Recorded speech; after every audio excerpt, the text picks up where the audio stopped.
24 मई रविवार को देश में सोने और चांदी की कीमतें स्थिर बनी हुई हैं। आज रविवार होने की वजह से मल्टी कमोडिटी एक्सचेंज यानी एमसीएक्स बंद है, इसलिए बाजार में कोई नया बदलाव देखने को नहीं मिल रहा है। आज देश में 24 कैरेट सोने की कीमत प्रति 10 ग्राम करीब 1,59,000 रुपए और चांदी प्रति किलो 2,85,000 रुपए के स्तर पर कारोबार कर रही है। विभिन्न शहरों में 24 कैरेट और 22 कैरेट सोने की बात करें तो दिल्ली में 24 कैरेट सोना 1,58,760 रुपए प्रति 10 ग्राम में मिल रहा है। वहीं 22 कैरेट सोने के दाम 1,45,530 रुपए है। दूसरी तरफ कोलकाता में आज 24 कैरेट सोने के दाम 1,58,820 रुपए प्रति 10 ग्राम है। वहीं 22 कैरेट सोने के दाम 1,45,585 रुपए प्रति 10 ग्राम है। मुंबई की बात करें तो यहाँ 24 कैरेट सोने के दाम 1,59,030 रुपए प्रति 10 ग्राम है, जबकि 22 कैरेट सोने के दाम 1,45,778 रुपए प्रति 10 ग्राम है। इसी तरह चेन्नई में 24 कैरेट सोने के दाम 1,59,500 रुपए प्रति 10 ग्राम है, जबकि 22 कैरेट सोने के दाम 1,46,208 रुपए प्रति 10 ग्राम है। यूपी की राजधानी लखनऊ की बात करें तो यहाँ 24 कैरेट सोने के दाम 1,59,630 रुपए प्रति 10 ग्राम है, जबकि 22 कैरेट सोने के दाम 1,46,240 रुपए प्रति 10 ग्राम है। भारत में सोने की लगातार बढ़ती कीमतों और ऊंचे आयात शुल्क के चलते सोने की मांग पर बड़ा असर देखने को मिल रहा है। रेटिंग एजेंसी क्रिसिल की एक ताजा रिपोर्ट के मुताबिक वित्त वर्ष 2026 में देश में सोने की मांग करीब 8% तक घट सकती है। रिपोर्ट में कहा गया है कि आने वाले वित्त वर्ष 2027 तक कुल सोने की मांग 620 से 640 टन के बीच रह सकती है। अगर ऐसा होता है तो ये कोरोना महामारी के साल 2021 को छोड़कर पिछले 10 वर्षों में सबसे कम स्तर होगा। विश्व स्वर्ण परिषद की ताजा रिपोर्ट के मुताबिक देश में वर्ष 2026 के दौरान सोने की मांग में बड़ी गिरावट देखने को मिल सकती है।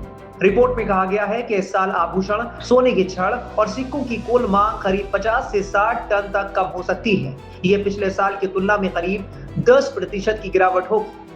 परिषद का मानना है कि इसका सबसे बड़ा कारण सोने पर आयात शुल्क में की गई भारी बढ़ोतरी है। रिपोर्ट के मुताबिक सोने की मांग में गिरावट का सबसे बड़ा कारण इसकी लगातार बढ़ती कीमतें हैं। अंतर्राष्ट्रीय बाजार में तेजी और घरेलू स्तर पर ऊंचे आयात शुल्क के चलते सोना महंगा होता जा रहा है। भारत में सोने की कीमतें अब लगभग 10 ग्राम पर 1,60,000 रुपए के स्तर के आसपास पहुंच रही हैं। इतने ऊंचे दामों के चलते आम उपभोक्ताओं के लिए सोना खरीदना मुश्किल होता जा रहा है। इसका सीधा असर बाजार की मांग पर पड़ रहा है और ग्राहक पहले की तुलना में कम मात्रा में खरीदारी कर रहे हैं। हालांकि शादी और त्योहारों के सीजन में सोने की मांग पूरी तरह खत्म नहीं हुई है, लेकिन लोगों के खरीदने के तरीके में बड़ा बदलाव आया है। अब ग्राहक नई ज्वेलरी खरीदने के बजाय अपनी पुरानी ज्वेलरी को एक्सचेंज करके नया सोना लेना ज्यादा पसंद कर रहे हैं। इससे ज्वेलर्स के पास नए सोने की बिक्री की मात्रा लगातार कम हो रही है। दिलचस्प बात यह है कि सोने की बिक्री वजन के हिसाब से भले ही कम हो रही हो, लेकिन ज्वेलरी कंपनियों की कमाई बढ़ रही है। इसका कारण यह है कि सोने की कीमतें बहुत अधिक हो चुकी हैं। रिपोर्ट में कहा गया है कि देश में करीब 70 बड़े ज्वेलर्स जो संगठित बाजार का लगभग 1/3 हिस्सा संभालते हैं, उनकी बिक्री की वैल्यू में तेजी बनी हुई है।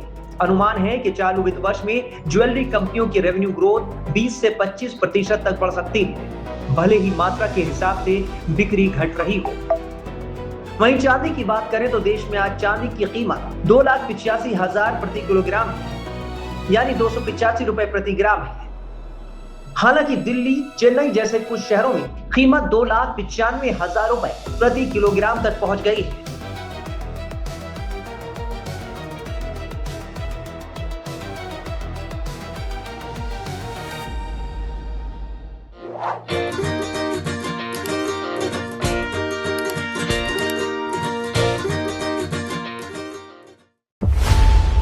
खबरों की रणभूमि में यहां शोर नहीं, सोच लड़ती है। जहां शब्द नहीं, फैक्ट्स वार करते हैं और हर सवाल खोलता है सच की नई परत।